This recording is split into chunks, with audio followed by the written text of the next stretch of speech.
Supreme leader Mushtaba खामनाई की इजाज़त के बगैर कोई फैसला नहीं किया जाएगा। जो भी फैसला होगा वो सुप्रीम लीडर की इजाज़त और हम आहंगी से होगा। ईरानी सदर मसूद पिज़ेश्कियान का बयान। कहा, हमारी मुज़ाकराती टीम मुल्क की इज्जत और वक़ार के मामले में कोई समझौता नहीं करेगी। दुनिया को यकीन दिलाने के लिए तैयार हैं कि ईरान जौहरी हथियार हासिल करने की कोशिश नहीं कर रहा। ईरानी सदर ने कहा, ऐसा कोई भी बयान, तजिया या मौक़िफ़ जो माशरे में तकसीम पैदा करे, दरअसल दुश्मन के मकासद को तक़वियत देने के मुतरादिफ है। सबसे पहले बात करेंगे, पाकिस्तान को कर्ज नहीं, महारत और सरमायाकारी चाहिए। ज़राअत, IT, इकनॉमिक जोन्स और माइंस एंड मिनरल्स में चीनी कंपनियां पाकिस्तान में सरमायाकारी करें। वज़ीर-ए-आज़म शहबाज शरीफ का चीनी सूबे हैंगजू में तकरीब से खिताब। कहा, चीन के साथ अरबों डॉलर की मुफाहमती यादाश्तों पर दस्तखत किए हैं। उनमें से 30% MOUs को माहिदों में तब्दील किया जा चुका है। 5 से 7 साल में चीन के साथ ज़रूरी तिजारत 10 अरब डॉलर सालाना तक ले जाने का आज़म है। बोले, कराची में 6000 एकड़ पर world class special economic zone बना रहे हैं। 1 विंडो ऑपरेशन और रेड कारपेट ट्रीटमेंट मिलेगा। पाक चीन दोस्ती के 75 साल मुकम्मल होने का जश्न मना रहे हैं। We have signed MOUs of worth billions of dollars, starting from Shenzhen and here today in Hangzhou. I'm very happy to hear that 30% of these MOUs have been converted into agreements. China imports every year about $100 billion worth agri products from abroad. Pakistan's share is just a fraction. We need your hand holding. We will, inshallah, be able to produce agri products as per your requirement in terms of quality and other controls. In the next 5-7 years, we expect that we can increase our agri-product trade to China by about $10 billion. वज़ीर-ए-आज़म शहबाज शरीफ हांगजू programme मुकम्मल करने के बाद Beijing पहुंच गए हैं और वज़ीर माहौलियात हुआंग रोनच्यू ने शहबाज शरीफ का इस्तकबाल किया। तो इंतहाई अहमियत का हामिल है वज़ीर-ए-आज़म मियां मोहम्मद शहबाज शरीफ का दौरा चाइना और वज़ीर-ए-आज़म शहबाज शरीफ हांगजू प्रोग्राम मुकम्मल करने के बाद बीजिंग पहुंचे हैं और चीन के वज़ीर बराए माहौलियात हुआंग रोनच्यू ने शहबाज शरीफ का वहाँ पर इस्तकबाल किया। ईरान के साथ माहिदा बड़ी हद तक तय पा चुका। माहिदे पर हतमी बातचीत जारी है जिसका ऐलान जल्द किया जाएगा। माहिदे के बाद आबने हुर्मस खोल दी जाएगी।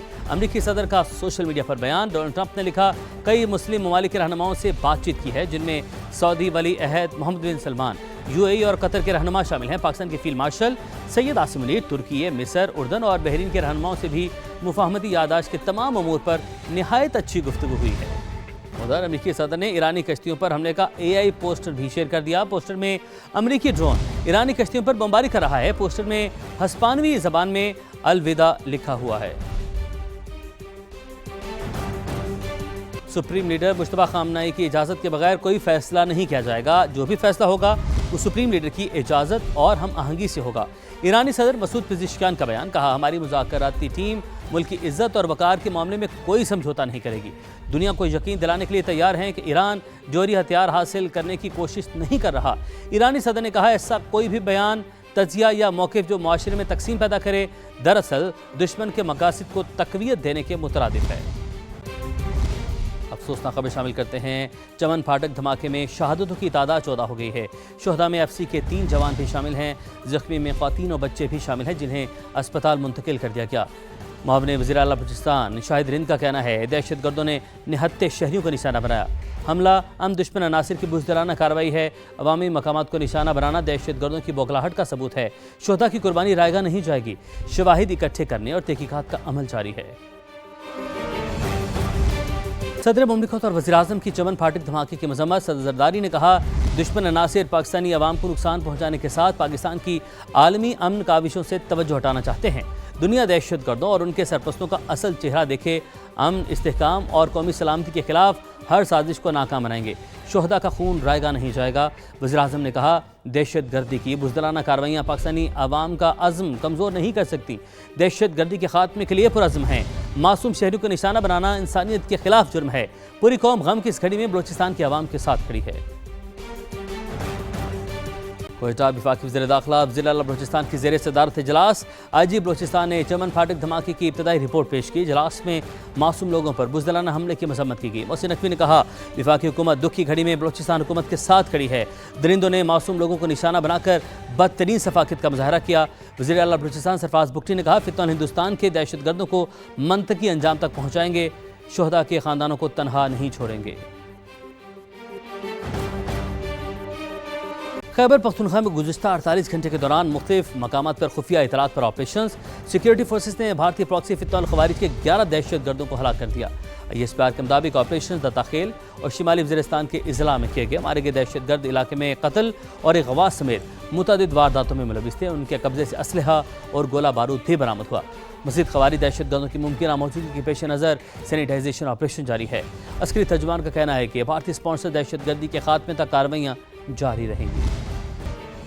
मासूम बलोच अवाम एक बार फिर फितौन हिंदुस्तान की दहशतगर्दी का निशाना। खुदकुश धमाके के नतीजे में रिहायशी आबादी शदीद मुतासिर हुई। करीबी घरों और पार्किंग में खड़ी गाड़ियों को भी नुकसान पहुंचा और आपको बताएं कि 14 अफराद इस धमाके के नतीजे में शहीद हुए जबकि मुतअद्दिद ज़ख्मी हुए हैं। आपको बताएं कि मासूम बलोच अवाम एक बार फिर फितौन हिंदुस्तान की दहशतगर्दी का निशाना। खुदकुश धमाके के नतीजे में रिहायशी आबादी शदीद मुतासिर। करीबी घरों और पार्किंग में खड़ी गाड़ियों को भी नुकसान पहुँचा है और धमाके के नतीजे में 14 अफराद शहीद और मुतअद्दिद ज़ख्मी हुए। ज़ख्मियों को फौरी तौर पर सिक्योरिटी फोर्सेस ने तिब्बी इमदाद फराहम की। आज सुबह ये इंतहाई अफसोसनाक वाक़या पेश आया जहाँ पर मासूम अवाम को टारगेट किया गया फितौन हिंदुस्तान फितौन ख़वारिज की जानिब से और मासूम बलोच अवाम एक बार फिर से फितौन हिंदुस्तान की दहशतगर्दी का निशाना बने हैं। और मनाजिर भी हम आपको दिखा रहे हैं। आप देख सकते हैं इंतहाई अफसोसनाक और दर्दनाक ये मनाजिर हैं और खुदकुश धमाके के नतीजे में रिहायशी आबादी शदीद मुतासिर हुई है। या आप देख सकते हैं करीबी जो घर हैं वो मुकम्मल तौर पर तबाह हो गए हैं। जो गाड़ियाँ यहाँ पर खड़ी थी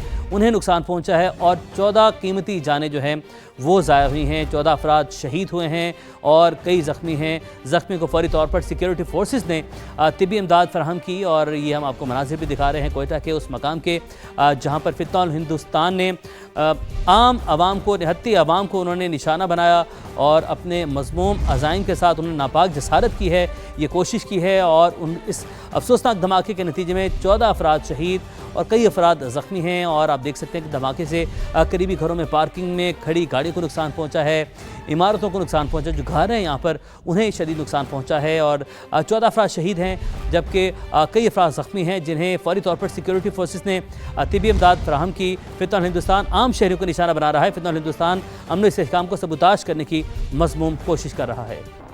दीगर खबरें शामिल करते हैं। मेयर कराची सड़क की तामीर मुकम्मल करवाएं, सहबा अख्तर रोड के मकीनों का मुतालबा। कराची के इलाके गुलशन इकबाल की सहबा अख्तर रोड की तामीर तो शुरू होगी लेकिन काम की तवालत से इलाका मकीन परेशान है। सड़क की तामीर कब मुकम्मल होगी ये भी कोई नहीं जानता। इस पर रिपोर्ट करेंगे खुर्शीद आलम। गुलशन इकबाल में 1.5 किलोमीटर तवील सहबा अख्तर रोड की तामीर इलाका मकीनों के लिए दर्दसर बन गई। 1 अप्रैल 2026 को तरक्याती काम का संगे बुनियाद रखा गया मगर मकीन मुतमईन नहीं। कहते हैं मेयर कराची इलाके पर तवज्जो दें। सारा रोड टूटा हुआ पड़ा हुआ है, बनाने का नाम ही नहीं है। काफ़ी टाइम से बोला इन्होंने कि अभी बना देंगे कुछ ही दिनों में। काफ़ी 3-4 महीने 5 होने वाले ये रोड ऐसे ही टूटा पड़ा हुआ है। तकरीबन 2 महीने से ऊपर हो गए, 60 दिन से ऊपर हो गए। अभी तक तो 45 दिन मेयर साहब के तो नहीं हुए, बाकी हमारे हिसाब से 60 दिन हो गए। ये परेशानी एक नहीं 100 परेशानी है। रोड बना रहे हैं तो ऐसा बनाएं बारिश पे टूटे नहीं, हर साल यही होता है। सहबा अख्तर रोड की तामीर से जहां इलाके में ट्रैफिक के मसाइल पैदा हुए वहीं कारोबार भी मुतासिर हुआ है। काम का टाइम होता है लेकिन हमारा बेसिकली पूरा जो है ना कारोबार ख़त्म हो गया। एक थोड़ा बहुत था लेकिन वो काम तो चल रहा है लेकिन तामीर का काम का समझ में नहीं आ रहा कब एक्सपेक्टेड है कि कब तक ख़त्म होगा। Sahba Akhtar road I think so मेरे हिसाब से 4 से 5 दफ़ा तो बन चुका है ये कंटिन्यू और अभी भी इस पर काम चल रहा है और ये नहीं पता कब तक होगा। बहुत अच्छा दिखाते हैं लेकिन अच्छा हो नहीं रहा। शहरियों का कहना है इंतजामिया तरक्याती काम जल्द मुकम्मल करके बड़ी मुश्किल को आसान बनाए। सहबा अख्तर रोड से गुजरने वाले तो परेशान है ही, यहाँ कारोबार करने वाले कहते हैं उनका कारोबार तबाह हो गया है। कैमरामैन इमरान शाहिद के साथ खुर्शीद आलम, समा, कराची। सितम ज़रीफ़ी ये कि कराची में सड़कें ही तबाह नहीं बल्कि पेडेस्ट्रियन ब्रिज भी खस्ता हाली का शिकार हैं। वहीं PIB से 3 हटी जाने वाली सड़क पर गड्ढे अपनी कहानी सुना रहे हैं। मोनिस अहमद हमारे साथ मौजूद हैं, उनसे मालूमात हासिल करते हैं। मोनिस, आप अभी शहर कायद कराची में जिस जगह पर मौजूद हैं उसकी हालत जो हुक्मरान बताते हैं वो भी बताएं कि उनके क्या दावे हैं, और असल आप जो वहां पर विटनेस करें, जो देख रहे हैं सूरत हाल, वो जरा समा के नाज़रीन को दिखाएं। उमैर, देखिए, जिस मसले को रिपोर्ट करने के लिए मैं यहाँ पर खड़ा हुआ हूँ वो मैं ज़रूर बताऊँगा, लेकिन अगर मैं आपको उससे पहले बताऊँ कि कराची में लम्हा लम्हे पे ख़तरा है, लम्हे लम्हे पे हादसा है, तो ये शायद गलत ना होगा। इसकी वजह यह है कि यहाँ पे ये लाइव मनाजिर मैं आपको दिखाऊँगा कि मैं माड़ीपुर रोड पर मौजूद हूँ। कराची के शहरी बखूबी वाकिफ़ है, मेरे सीधे हाथ कॉलोनी, जबकि उल्टे हाथ पर ये चौड़ा रोड है माड़ीपुर का। लेकिन उससे कबल ये शहरियों को यहाँ जाने के लिए ये जो कचरे का अंबार है इसको फैलाना पड़ता है, और ये है नाला बुनियादी तौर पर, जो कि आपको कचरे से मुकम्मल भरा हुआ नजर आ रहा है। एक छोटी सी स्लैब यहाँ पे रखी हुई है, यहाँ से गुजरने का रास्ता बनाया गया है। मेरे साथ एक नौजवान मौजूद है, अब से चंद लम्हों कबल इन्होंने अपनी बाइक पे यहाँ से गुजरने की कोशिश की है, और बदकिस्मत हादसा हुआ है कि नाले में जा गिरे हैं। इस वक्त पूरे ये नाले में इनके जो कपड़े हैं वो भीगे हुए, डूबे हुए नजर आ रहे हैं। इनका मोबाइल, इनका वॉलेट, इनकी बाइक जो है नाले में गिर गई है। ये अफसोसनाक वाकया, इसीलिए मैं आपको बता रहा था कि कराची में लम्हे लम्हे पे हादसा हो जाता है। इस वक्त इनसे बात करते हैं, क्या मामला पेश आया? आप यहाँ से गुजर रहे थे, कोई और रास्ता नहीं था? सर बेसिकली बात ये, यहाँ कट्स बहुत कम है। बंदे ने बोला यार यहाँ से कट मार के अंदर चले जाओ। मैंने कहा चलो कचरा ऊपर से निकाल के चले जाता हूँ। बाइक हल्की से स्लिप हुई है किस कचरे की वजह से ही, और डायरेक्ट मैं नाले के अंदर जा गिरा हूँ। ठीक है ना, मैं खुद मीडिया पर्सन हूँ, मेरा खुद का अखबार है अल्हम्दुलिल्लाह, और हम लोग खुद। बताइए, ये नाला बंद नहीं था, ये खुला हुआ है? सर ये खुला हुआ है, ये गहरा नाला, ये देख नहीं रहा मेरा हाल। ये हाल देखिए, मेरी गाड़ी का नुकसान देखिए, मेरा मोबाइल इस टाइम पे बिल्कुल ऑफ हो चुका है। ये मेरा वॉलेट है, मेरा वॉलेट के अंदर हज़ारों रुपए मेरी कीमती चीज़ें, वॉलेट के अंदर चेक है, सब कुछ है, सब कुछ बर्बाद हो गया। उमैर, देखिए, ये जो सूरत हाल है ना, ये शहरियों के लिए परेशानी का बाइस बनी हुई है। और अब मैं आता हूँ उस मसले की जानिब जो कि आपको मैं बता रहा था। कराची में पेडिस्ट्रियन ब्रिज, जो बालाई गुजरगाहें हैं, उनकी हालत क्या है? माड़ीपुर रोड पे ये एक पेडिस्ट्रियन ब्रिज है, और अगर इस पे जब लोग जाते हैं तो यकीनी तौर पे अगर हम ये कहें कि ये मौत का कुआं कुछ लग रहा है तो गलत ना होगा। मैं कोशिश करता हूँ कि यहाँ से ऊपर जाने का कोशिश करूँ। कैमरामैन कासिम रईस अगर मुझे देख सके और ख़ुद भी कोशिश करके एहतियात से आगे आए कि ये वो पेडिस्ट्रियन ब्रिज है जिससे यौमिया सैकड़ों हज़ारों जो शहरी हैं वो ऊपर जाने की कोशिश करते हैं, लेकिन ना तो इस पर रेलिंग है और ना ही लोहे की रॉड्स नज़र आ रही हैं।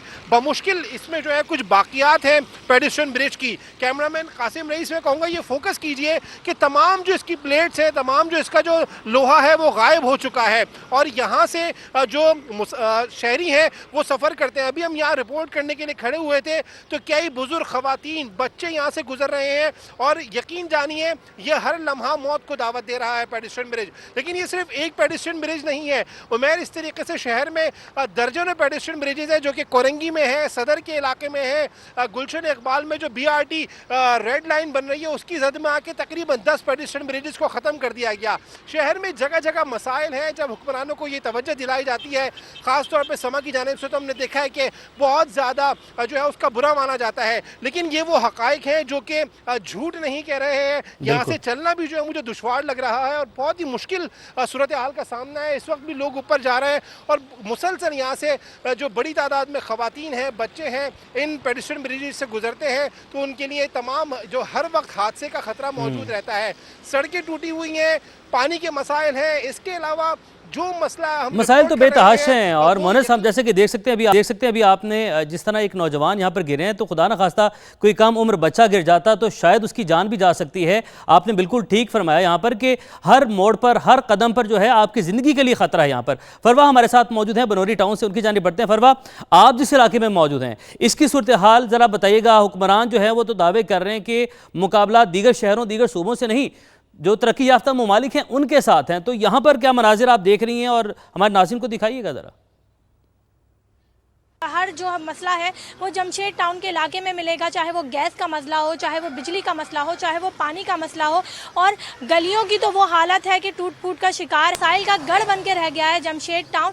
और रिहायशियों का बहुत ज़्यादा शिकायत है। उनका यही कहना है कि बारहा शिकायत दर्ज करवा चुके हैं, इंतज़ामिया की जानिब से कोई भी नज़रसानी नहीं की जाती है इस इलाके में, और कई सालों से इसी सूरत हाल का सामना है, जिसकी वजह से मुश्किलात का सामना है। धूल मिट्टी से अटी गलियाँ हैं, हवाओं के साथ धूल मिट्टी सांस के ज़रिए जाती है, तो शहरी बीमारियों का भी शिकार हो रहे हैं। तो शहरी बहुत ज़्यादा परेशान है। उनका यही कहना है कि इंतज़ामिया की जानिब से इस मसले का कुछ जल्द से जल्द हल निकाले, ताकि जो परेशानियां हैं वो कुछ कम हो सकें। जी, जमशेद टाउन बनोरी की सूरत हाल फरवा में बता रही थी, आपसे भी हम मालूमात हासिल करते हैं। इकरा, गार्डन की सूरत हाल आपसे जानते हैं। नाम तो गार्डन है, लेकिन असल हकायक क्या है, ज़रा रख दें हमारे नाज़रीन के सामने आप। जी बिल्कुल, इस वक्त मैं गार्डन शू मार्केट राम स्वामी के इलाके में मौजूद हूँ और यहाँ पर जहाँ तक नज़र दौड़ाई जाए वहाँ तक ही हमें कचरे की तबाहाली का मंजर दिखाई देगा। सेवरेज का नकारा सिस्टम, बदबू और कचरे और गिलाजत के ढेर के बायस यहाँ पर खड़ा होना मोहाले में अपने कैमरामैन इमरान शाहिद से कहूँगी कि वो दिखाते चलें कि इस पूरे रोड का बुरा हाल है। जगह जगह गड्ढे हैं, सेवरेज का गंदा पानी यहाँ पर मौजूद है। यहाँ के दुकानदार भी परेशान हैं और जबकि यहाँ के जो रिहायशी हैं वो भी बदबू और ताफुन के बायस हमें परेशान दिखाई देते हैं। ये सिर्फ दावे हैं, कुछ भी नहीं किया जा रहा। 16-17 साल से ये हुकूमत में बैठे और आप हालत देख लें कि हर तरफ जो है वो गंदगी के ढेर। और 17 साल में इन्होंने किया क्या है सिवाय नाले और सड़कें तोड़ने के?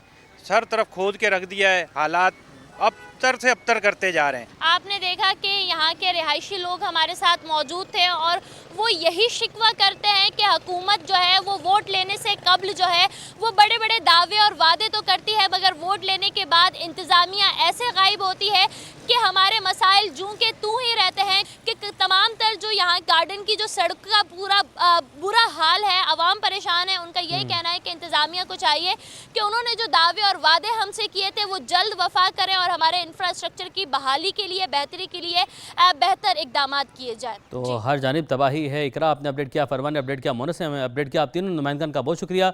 हम शामिल गुफ्तगू करेंगे रुकने सिंध असम्बली मोहम्मद फारूक साहब जमात इस्लामी से, जिनका ताल्लुक है। मोहम्मद फारूक साहब अस्सलाम वालेकुम, बहुत शुक्रिया आपके वक्त के लिए। सर, अपने समा ने अपने नाज़रीन के सामने सूरत हाल रखी कि दावे जो हैं वो ये है कि तरक्की याफ्ता ममालिक से मुकाबला है सिंध का और कराची का, लेकिन सूरत हाल ये है, अभी मोनस भी हमें बता रहे थे कि जैसे हर कदम पर ज़िंदगी और मौत का ख़तरा है यहाँ पर। तो क्या कहेंगे सूरत हाल पर और किसके आगे फरियाद करेंगे? वालेकुम सलाम वरहमतुल्लाह। बहुत शुक्रिया, आपने कराची के अहम इशू पर जो है वो एक प्रोग्राम रखा है। इनके दावे तो अपनी जगह पर मौजूद हैं और दावों की कलई ज़ाहिर है जो कराची के रोडों पर, कराची के सड़कों पर, कराची में रहते हैं उन सबको मालूम है। इसको एक कलई खोलने की ज़रूरत भी नहीं है। सिर्फ मैं लास्ट ईयर की द इकनॉमिस्ट की जो है वो रिपोर्ट्स आपको बता दूं कि कराची बदतरीन रहाइश के काबिल शहरों में 4थे नंबर पे था और उससे पहले 5वें नंबर पे था। तो ये तरक्की कर रहा है इनकी सरकारी गवर्नमेंट के अंदर। उससे पहले शायद हम कोई 8वें 9वें नंबर पे होते थे और हमसे जो ऊपर शहर हैं कराची से ऊपर, वो वाले शहर हैं जो जंग ज़दा इलाकों के शहर हैं। तो इस वक्त कराची जंग ज़दा शहरों की फहरिस्त के अंदर 4थे नंबर पे मौजूद है और यहाँ पे कोई जंग भी नहीं हुई है। ये तबाही कौन लेके आया है? ये तबाही यकीनी तौर पे सूबाई हुकूमत लेके आई है। पीपल्स पार्टी की वो काबिज मेयर साहब जो पिछले 5 साल से कराची के अंदर मौजूद हैं, 3 साल उनकी मेयरशिप को हो गए हैं, 2 साल वो यहाँ के जो है एडमिनिस्ट्रेटर रह चुके हैं। तो ये बहुत साफ सी बात और बहुत सीधी सी बात है कि इन्हीं की कारकर्दगी है कि कराची इस पोजीशन के अंदर मौजूद है। कराची में कौन सा मंसूबा है जो मुकम्मल हो चुका है? एक में बहुत बुनियादी मंसूबा जिसका हम बार बार रिपीट करते हैं और फिर उस मंसूबे की बात करते हैं तो इनको पीपल्स पार्टी को बुरा लगता है और कहते हैं कि कराची में जो है वो हमारे खिलाफ खाली साजिशें हो रही हैं, हमारे खिलाफ खाली बातें करते हैं। आप सिर्फ सिंपल ये देखें कि सिर्फ पानी का एक मंसूबा है, K4 मंसूबा, क्या उसको 21 साल के अंदर मुकम्मल नहीं हो जाना चाहिए था? 2015 में जिसका जो है वो आगाज हुआ था, आज 2026 है और 2005 में जिसका आगाज हुआ था। फारूक साहब कथा कलामी के माजत, लेकिन वो तो दावा करते हैं कि जितने ये पीपल्स पार्टी के दौरे हुकूमत में है वो तो 2008-9 की बात करें कि वहाँ से लेकर अब तक जितने मंसूबे इस दौर में बने हैं उतने मंसूबे मुल्क में कभी कहीं नहीं बने। तो डिप्टी पार्टी लीडर MQM ताहा अहमद साहब हमारे साथ मौजूद हैं, उन्हें शामिल गुफ्तगू करते हैं। ताहा साहब अस्सलाम वालेकुम, बहुत शुक्रिया आपके वक्त के लिए। आपने मोहम्मद फारूक साहब की भी गुफ्तगू आपने सुनी है और समा ने रिपोर्ट भी किया है कि हर कदम पर जिंदगी और मौत का मसला है। बातें दावे तो तरक्की याफ्ता ममालिक के हैं और जैसे कि अभी K4 की भी बात की फारूक साहब ने, लेकिन उसके बरक्स सूरत हाल हम देख रहे हैं, ग्राउंड पे सूरत हाल कोई डिफरेंट है। आप क्या कहेंगे? आपका बहुत शुक्रिया कि हमारा मौक़िफ़ जानने के लिए आपने अपने चैनल पे मदऊ किया। बिल्कुल, मैंने फारूक साहब की बात भी सुनी, आपकी बात भी सुनी। मैं तो ये कहूँगा कि ये वो सिंध हुकूमत है जो आज अपने ही मेयर को इख्तियार देते हुए डर रहे हैं। और इख्तियार कौन सा इख्तियार वो जो आईने पाकिस्तान के आर्टिकल 140A में लिखा हुआ है। इख्तियार आज जिस मेयर को ये अपना मेयर कहते हैं और जिस मेयर के कारनामों के दावे करते हैं उसको सिंध सॉलिड वेस्ट मैनेजमेंट नहीं देते, कराची डेवलपमेंट अथॉरिटी नहीं देते, सिंध बिल्डिंग कंट्रोल अथॉरिटी नहीं देते, मास्टर प्लान नहीं देते, वाटर बोर्ड नहीं देते। जी जो ठीक है ताज साहब, ग़ालिबन कुछ आवाज़ आपकी हमारे तक नहीं पहुंच रही, और आपने जो नुक्ता उठाया है, आपने जो एक बात की है, एक आपने जो सवाल उठाया कि उनको उनकी जमात इख्तियारात देने से खौफज़दा है, लेकिन सवाल यहाँ पर ये उठता है कि जो इख्तियारात उन्हें मिले हैं, क्या वो इख्तियारात अपनी वो जो ड्यूटियाँ हैं वो बखूबी अंजाम वो दे रहे हैं? आपने अपना वक्त कीमती निकाला। डिप्टी पार्लिमानी लीडर MKM ताहा साहब हमारे साथ मौजूद थे और जमात इस्लामी से मोहम्मद फारूक साहब हमारे साथ मौजूद थे। आप दोनों का बहुत बहुत शुक्रिया। हमने शहर कायद कराची की सूरत हाल जो है आप लोगों के सामने रख दी है। अमीर जमात इस्लामी पाकिस्तान हाफिज नईमुर रहमान की पीपल्स पार्टी पर कड़ी तनकीद, कहा कराची के लोगों का हक मारा जा रहा है। वो नौकरियां जिनका ताल्लुक लोकल गवर्नमेंट से है वो भी कराची वालों को नहीं मिलती।